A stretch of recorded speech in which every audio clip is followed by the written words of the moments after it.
let me share with you one of the more embarrassing moments in my career.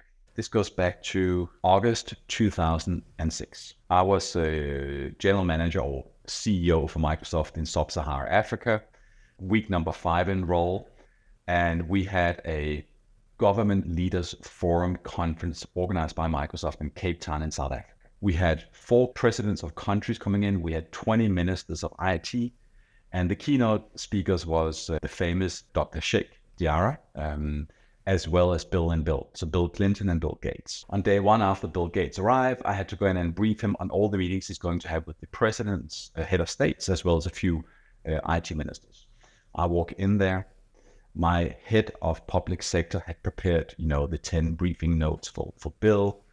I'd read them, but I was green. I walked into the briefing meeting with Bill, together with my head of public sector. And Bill, as always, was super well prepared. And as you probably can imagine, he is wicked smart. So he straight away goes into questions on each meeting.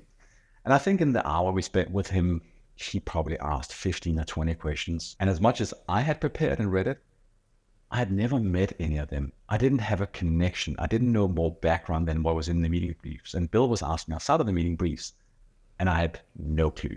I could not answer a single question. And that was obviously pretty embarrassing for me, but thank goodness my head of public sector was in the meeting and did a fabulous job in answering all questions. And what I took away from that is you gotta know your swear word. You gotta know your stuff. You really gotta know your stuff.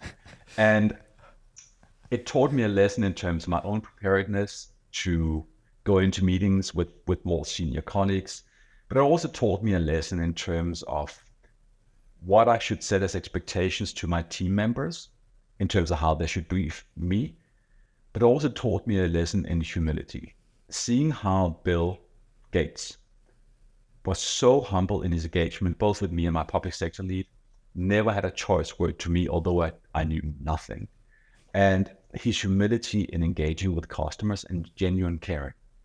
I've taken that as a lesson with me in terms of how I work with my teams and also how I work with customers, with prospects.